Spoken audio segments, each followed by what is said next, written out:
Assalamualaikum dear students. Welcome to the Azim group of publications. I am Nimra Adil, your chemistry teacher, and today we are going to discuss classification of the solids from the chemistry book by Azim Academy.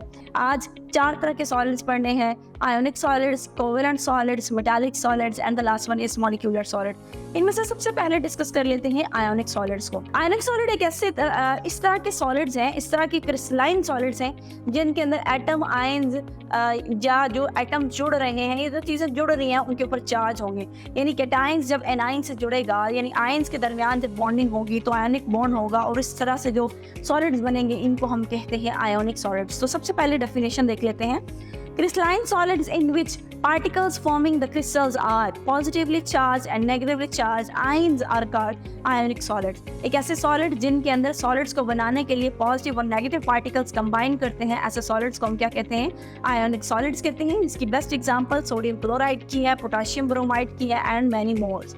अगर इनकी properties की discuss करें, इनमें से सबसे पहला point discuss कर लेते हैं ज्योमेट्री को। तो जितने भी आयंस मिलकर एक सॉलिड बनाएंगे यानी आयोनिक सॉलिड बनाएंगे, वो एक स्पेसिफिक लोकेशन में एक खास तरीके से 3 डायमेंशनली अरेंज होंगे। इनकी अरेंजमेंट से जो पैकिंग होगी वो काफ़ी क्लोज होती है, जिसकी वजह से हम कहते हैं they never exist in the form of the liquid at the room temperature. ये हमेशा सॉलिड स्टेट में होते हैं क्योंकि बॉन्डिंग स्ट्रॉन्ग होगी, तो ये हमेशा सॉलिड स्टेट में ही पाए जाते हैं।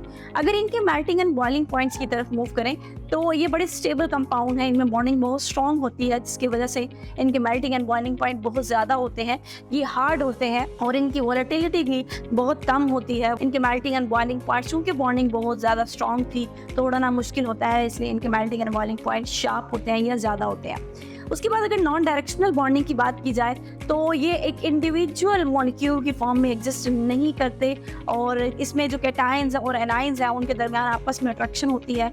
एनाइंस कैटायंस को अट्रैक्ट कर रहा है और कैटायंस एनाइन की तरफ अट्रैक्ट हो रहा है, तो इस तरह से जो फोर्सेस बनती हैं वो नॉन डायरेक्शनल होती हैं और जैसे ही इनकी क्लोज पैकिंग होगी, स्ट्रॉन्ग क्लोज पैकिंग होने की वजह से इनके दरमियान जो डिस्टेंस होगा वो मिनिमम होगा और एक आयंस जितने भी होंगे वो एक खास एक स्पेसिफिक लोकेशंस पे जाके अरेंज हो जाएंगे। अगली अगर बात करते हैं क्रिस्टल स्ट्रक्चर की, तो क्रिस्टल स्ट्रक्चर्स में क्या है?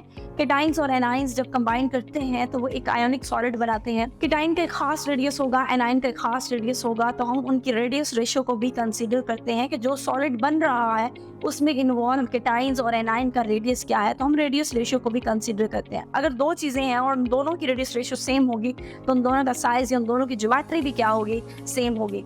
फॉर एग्जाम्पल अगर मैं सोडियम क्लोराइड या सीजियम फ्लोराइड की बात करूँ, इन दोनों की ज्योमेट्री क्या है? सेम है, क्योंकि इन दोनों की रेडियस रेशियो क्या होती है? सेम।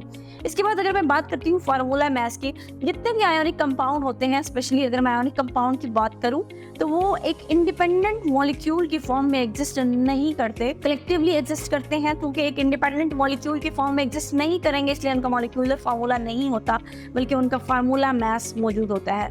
और अगर मैं बात करती हूँ नेक्स्ट पॉइंट में इलेक्ट्रिकल कंडक्टिविटी की, तो इनके अंदर बॉन्डिंग बहुत स्ट्रॉन्ग है, तो ये इलेक्ट्रिसिटी कंडक्ट नहीं करते।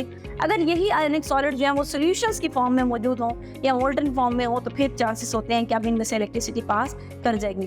ब्रिटलनेस की अगर बात की जाए तो आयोनिक क्रिस्टल्स जो है ये बहुत ज़्यादा ब्रिटलनेस शो करते हैं, शाइनिंग प्रोड्यूस होती है, क्योंकि इनके अंदर केटाइंस या आयनाइंस जो है वो पैरेलल लेयर्स में मौजूद होते हैं, यानी एक लेयर है फिर दूसरी फिर तीसरी फिर चौथी। अगर आप अपने स्क्रीन पे देखें तो आपके सामने एक डायग्राम शो हो रही है जिसमें पॉजिटिव नेगेटिव आयंस हैं, उनके नीचे पॉजिटिव के बिल्कुल नीचे नेगेटिव है, फिर पॉजिटिव है, फिर नेगेटिव है, इस तरह करके आयंस अरेंज हुए हैं पैरेलल लेयर्स में। लेकिन जैसे ही मैंने उसको फोर्स अप्लाई की, स्ट्रेस अप्लाई किया, तो ये आगे की तरफ मूव करेगा। उस टाइम नेगेटिव के सामने आ जाएगा, पॉजिटिव के सामने आ जाएगा। Like when stress is applied, like charges will come in front of each other and they will repel each other। Repulsion होगी, इस रिपल्शन की वजह से वहाँ पे ब्रिटलनेस शो होती है। अगर मैं बात करती हूँ इनकी डेंसिटी की, तो इनमें बड़ी क्लोज पैकिंग है। क्लोज पैकिंग होने की वजह से ये काफ़ी डेंस होते हैं और इनके मेल्टिंग एंड बॉइलिंग पॉइंट तो हम ऑलरेडी डिस्कस कर चुके हैं, काफ़ी ज़्यादा होते हैं। लेकिन अब अगली बात ये है कि ये पोलर सॉलिड्स में डिजॉल्व होंगे या नॉन पोलर्स के अंदर। तो जितने भी आयनिक सॉलिड्स हैं इनमें आयंस की मौजूदगी की वजह से ये पोलर सॉलिड्स में डिजॉल्व हो जाते हैं और इनके जो केमिकल रिएक्शंस हैं वो भी बहुत ज़्यादा तेज होते हैं, यानी फास्ट होते हैं। लास्ट थिंग, क्योंकि आयनिक सॉलिड्स हैं तो इनके अंदर एबिलिटी होती है कि आइसोमॉर्फिज्म एंड पॉलीमॉर्फिज्म का फिनोमेना जो है ये शो कर सकते हैं। लेकिन ये बात याद रखिएगा कि कभी भी एक आयनिक सॉलिड एक मॉलिक्यूल की फॉर्म में एग्जिस्ट नहीं करता। सो आई होप कि आपको आज के लेक्चर की समझ आ गई होगी। आज के लिए इतना ही। अल्लाह हाफिज़।